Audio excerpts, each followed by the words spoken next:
Welcome back to my rubber heart. Today we are diving deep into the fascinating world of rubber gloves, how they're made, what goes into them, and what makes natural rubber latex, nitrile, and neoprene gloves different from each other.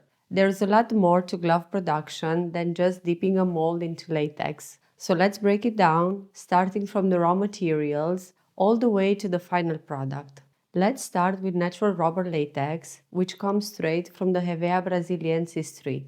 It is harvested by tapping the tree, collecting the milky latex, and stabilizing it with ammonia to prevent premature coagulation. This latex is an aqueous suspension, meaning it's already in a liquid form when it arrives at the glove manufacturing plant. Because of this, it doesn't require much processing before being used to make gloves. The liquid latex is already dispersed in water, making it easy to handle, mix with additives, and dip into molds.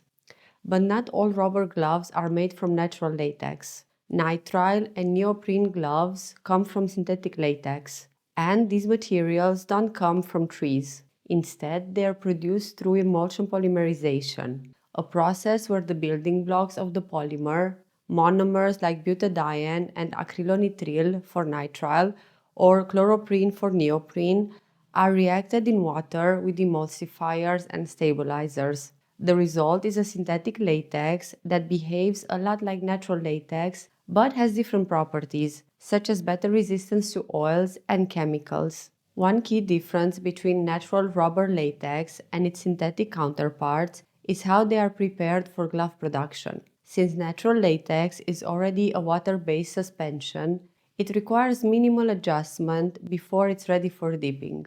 But nitrile and neoprene latex must be diluted and stabilized first. This is done using deionized water to adjust the concentration and ammonia or other alkaline agents to maintain pH stability. If the pH isn't carefully controlled, the latex could destabilize and coagulate too soon, leading to inconsistencies in the final product. Getting this balance right is critical to ensuring that gloves that have correct thickness, flexibility, and durability. Once the latex is properly prepared, the next step is formulating the dipping solution. This is where chemistry of glove production really comes into play. Whether it's natural rubber, nitrile, or neoprene, gloves need more than just latex to perform well. Various additives are mixed into the latex to enhance strength, flexibility, and resistance to water and tear. One of the most important ingredients is sulfur, which is used for vulcanization, a process that strengthens the rubber by forming crosslinks between polymer chains. This makes the gloves more durable and resistant to heat. But sulfur alone isn't enough. It needs zinc oxide to act as an activator, speeding up the cross-linking reaction. To further control how the rubber cures, manufacturers add accelerators such as ZMBT or TMTD, which help make the vulcanization process more efficient and ensure the final gloves have the right elasticity and strength. Other ingredients can also be included, such as antioxidants to prevent the gloves from degrading due to heat and oxygen exposure.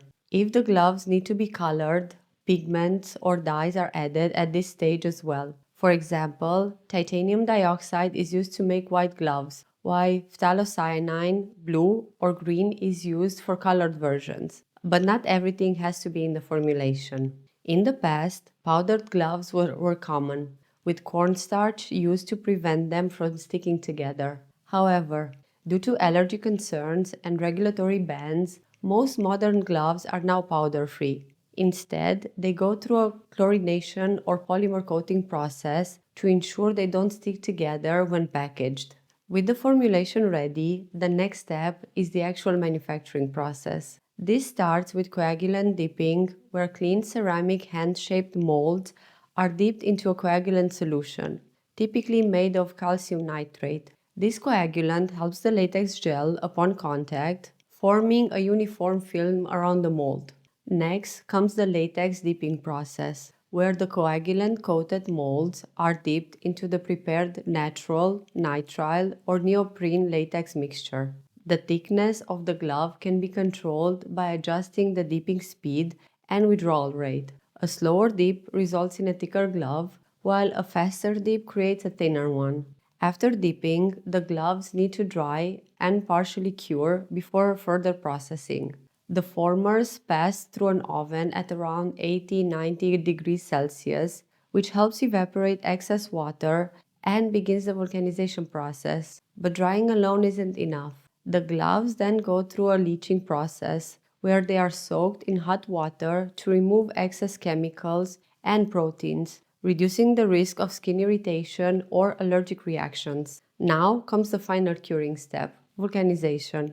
The gloves are heated at around 110 or 20 degrees Celsius, which completes the cross-linking process, making the rubber stronger and more elastic. Once the gloves have fully cured, they are stripped from the molds, either by mechanical air jets or rollers, and then go through finishing processes like chlorination or polymer coating to ensure they don't stick together. At this point, the gloves are ready for quality control testing. They are checked for thickness, elasticity, tensile strength, and resistance to punctures or chemicals. Any defective gloves are removed before packaging.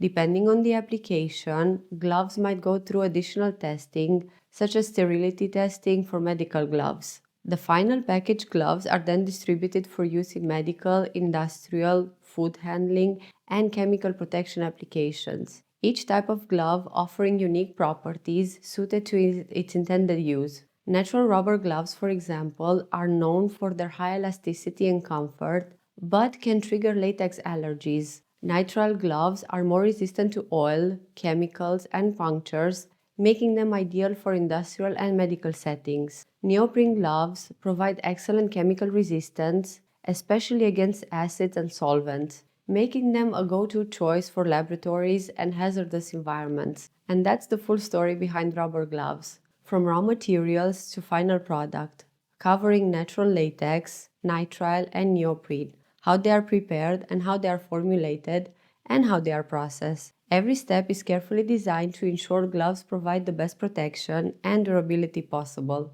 Thank you for tuning in to my rubber heart. If you found this episode interesting, don't forget to like, subscribe, and hit the bell icon so you never miss an update. And let me know in the comments, have you ever had a preference between latex, nitrile, or neoprene gloves? What's your go-to choice and why? I'd love to hear your thoughts. See you next time.